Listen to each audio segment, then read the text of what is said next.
నమస్తే, welcome to our YouTube channel BCA. ఈ మధ్య నన్ను ఎవరో చాలామంది అడుగుతున్నారనమాట, భార్యాభర్తల బంధాల గురించి, దాని గురించి ఎందుకు గొడవలు వస్తున్నాయి ఏంటి, కామన్ ఇష్యూస్ కొంచెం డిస్కస్ చేసుకుంటే బాగుంటుందేమో మేడం మీ ఛానల్కి అనేసి. సరే, నేను కూడా స్టార్టింగ్ మొదలుపెట్టిన పర్పస్సే అది, ఎలా ఉండాలి అలా ఉండాలి అనేది. మధ్య మధ్యలో డివియేషన్స్ వెళ్తూ ఉంటాయి, మధ్య మధ్యలో కొత్త కొత్త ఇష్యూస్ వస్తాయి. ఎనిగో కొన్ని సిరీస్ ఆఫ్ వీడియోస్ మాత్రం కంపల్సరీ దీని మీదే ఉంటుందన్నమాట, ఈ భార్యాభర్తల బంధం అనేది. నేను ఒకసారి మీరు కూడా గమనిస్తే, మనకు తెలిసి మన నానమ్మ తాతయ్య, అమ్మమ్మ తాతయ్య, మన అమ్మమ్మ నోట్లో నుంచి కానీ నానమ్మ నోట్లో నుంచి కానీ మనం 2 రకాల పదాలు డెఫినెట్గా మనం వినుంటాం. వాళ్ళు ఎలా ఉన్నారు, ఎవరేంటి అనేది వేస్ట్. ఎందుకంటే మనవరాలు వేరే, ఎవరికైనా భార్య వేరే. మన వైపు వాళ్ళ పర్సెప్షన్ వేరే, వాళ్ళ భార్యాభర్తల మధ్య వాళ్ళ వైపు పర్సెప్షన్ వేరే. మనం ఆ విషయం ఇప్పుడు అబ్జర్వ్ చేసుకోవాలి. ఎలా అంటే 2 మాటలు క్లియర్గా వినుంటాం మనం. తాతయ్య కానీ అమ్మమ్మ కానీ, అంతేలే అనే తాతయ్య, ఎప్పటి నుంచి అంతే అమ్మ అంతే ఆమె ఇష్టమైనట్టు చేసుకుంటూ ఉంటుంది అంతే. ఇంకొకటి తాతయ్య వైపు నుంచి ఇంకో మాట వింటాం మనం. ఏంటంటే అమ్మమ్మ వైపు నుంచి ఒక మాట వింటాం, నానమ్మ కానీ వైపు నుంచి. మీ తాతయ్య ఉన్నారే, ఎవరి మాట ఏంటాడు, ఎవడి మాట ఎండవు, తనకు కావాల్సినట్టే జరగాలి, ఎవడి మాట ఎండవు, నాకు తెలీదు అని అంటూ ఉంటారు. ఈ 2 మాటలు, ఒకరి భార్య గురించి, భర్త గురించి మాట. అమ్మో, మీ తాతయ్య ఆ రోజుల్లో ఎలా చేసేవాళ్ళు, అలా చేసేవాళ్ళు, మీ తాతయ్య అంటేనా ఊరంటే ఎంత గౌరవం ఉంది. అదే అమ్మమ్మ, అదే నానమ్మ మనం తాతయ్య గురించి మాట్లాడటం విన్నాం. అదే తాతయ్య మన నానమ్మ అమ్మమ్మ గురించి, ఎంతమంది ఇంటికి వచ్చినా ఏమన్నా విసుక్కునేదా, ఏమన్నా ఆ సమయానికి అన్నీ సమకూర్చి పెట్టేది, నేను పట్టించుకోపోయినా అని తాతయ్య నోటి వెంట. నిజంగా మనం గనక అమ్మమ్మ తాతయ్యలతో రిలేషన్ ఉండి వాళ్ళతో ఎక్కడో అక్కడ ఇంటిమసీగా గడపాల్సి స్టేజ్ కనుక మనకు ఉంటే ఈ 2 రకాల వర్డ్స్ మనం వినుంటాం. మెజారిటీ ఆఫ్ ది పీపుల్ ఈ 2 వినుంటారు. ఒక్కటే మాత్రం ఎట్టి పరిస్థితిలో నానమ్మ నాటి గురించి తాతయ్యనే, తాతమ్మ నాటి గురించి నానమ్మనే అనే మాట మనం వినం. ఈ 2 వింటాం. అంటే ఏంటి, అంటే మీనింగ్ ఏంటి, ఆ రోజుల్లో కూడా సేమ్ ప్రాబ్లం ఉంది. ఇవాళ మనం ఫీల్ అవుతామే, మన హస్బెండ్ ఇంట్లో నేను ఫీల్ అవుతుంటా చాలాసార్లు. చెప్తే ఇదే పనే లేదుగా, అసలు వినడమని అలవాటే లేదు అని చెప్తూ ఉంటాను నేను. అంటే ఏంటి, నేను అంటుంటా, అంటే ఏంటి, అది వాళ్ళకి అలవాటు లేదు. So many times men cannot listen, so many times. ఎందుకంటే వాళ్ళ నేచర్, వాళ్ళకి అంత పేషెన్స్ లేదు.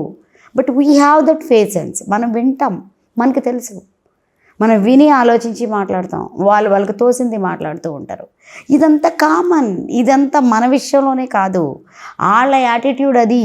ఒక హ్యూమన్ బీయింగ్గా మన యాటిట్యూడ్ ఈజ్ లైక్ దట్. అలాగే ఉమెన్ విషయానికి వస్తే కూడా మనం కొన్ని విషయాలు చాలా స్లోగా పర్ఫెక్ట్గా చేసుకుని వెళ్తాం, స్పీడ్గా పరిగెట్టాం. కానీ కొన్నిసార్లు మనకు నేరో మైండెడ్గా ఉంటాం మనం మెన్ కన్నా. That is our women cannot read maps అంటారు. ఎందుకు అంటే మనం ఆ డీప్గా ఎక్స్టెండ్ చేసిన ఆలోచన ఎక్కువ దూరం తీసుకెళ్ళాం. 90% ఉమెన్కి పాసిబుల్ కాదు అది. ఎవరో రిమైనింగ్ 10% ఉంటారు దే పాసిబుల్. ఉమెన్కి కొంచెం డైరెక్షన్ సెన్స్ తక్కువ, మెన్కి డైరెక్షన్ సెన్స్ ఎక్కువ. వాళ్ళు ఎక్కడికన్నా బయటికి వేరే ఊరు ట్రావెల్ వెళ్తేనే మనం ఎలా ట్రావెల్ చేస్తున్నాం, ఇటు ట్రావెల్ చేస్తామని మాట్లాడతారు. కానీ మనం వేరే విషయాలు మాట్లాడుకుంటాం. అవునా కాదా, మీరు చెప్పండి. మనం వాళ్ళలాగా సరి చూసుకుంటూ ఈ రోడ్లో వెళ్తున్నాం, ఈ రోడ్డు ఇలా ఉంది, ఇలా రోడ్డు అలా ఉంది అని మాట్లాడుకుంటామా మనం ట్రావెల్ చేసేటప్పుడు? ఇదేంటి, this is the difference between men and women. వాళ్ళు వేరు దీని నుంచి వచ్చారు, వాళ్ళు ప్లానెట్స్ నుంచి వచ్చారు, వాళ్ళ నేచరే డిఫరెంట్గా ఉంటుంది. ఇక్కడ కస్టమైజ్ చేసుకుని బ్రతకటంలో కదా మన తెలివితేటలు ఉంటాయి.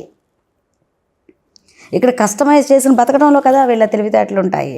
డెఫినెట్గా ఇద్దరు రెండు ఫ్యామిలీస్ నుంచే వచ్చారు. అంటే ఏంటంటే ఈ తరతరాల నుంచి ఈ వేరియన్స్ అనేది ఉంది, డెఫినెట్గా ఉంది. డిఫరెన్సెస్ డెఫినెట్గా ఉన్నాయి. అలా అని పూర్తిగా చెడు లేదు, పూర్తిగా ఇది లేదు. నేను చెప్పేది ఏంటంటే మెజారిటీ ఆఫ్ ది గ్రూప్స్లో, ఫ్యామిలీస్లో చెప్తున్నా. ఎక్స్ట్రీమ్ ఫ్యామిలీస్ ఉన్నాయి, నన్ను కాంటాక్ట్ చేయండి, నేను డెఫినెట్గా మీకు సొల్యూషన్ చెప్తాను. అది ఎలా బిహేవ్ చేయాలి, ఎలా అనుకోవడం వల్ల నువ్వు హ్యాపీగా ఉంటావు అనేసి. డెఫినెట్గా నన్ను కాంటాక్ట్ చేయండి, నేను సొల్యూషన్ ఇస్తాను. నా ఫోన్ నెంబర్ అన్నీ మీకు కిందే ఉంటాయి. అలా కాకుండా ఈ కామన్గా జరిగే వాటిలో అంటే మంచి ఉంది, చెడు ఉంది, మంచి ఉంది, చెడు ఉంది మన దృష్టిలో.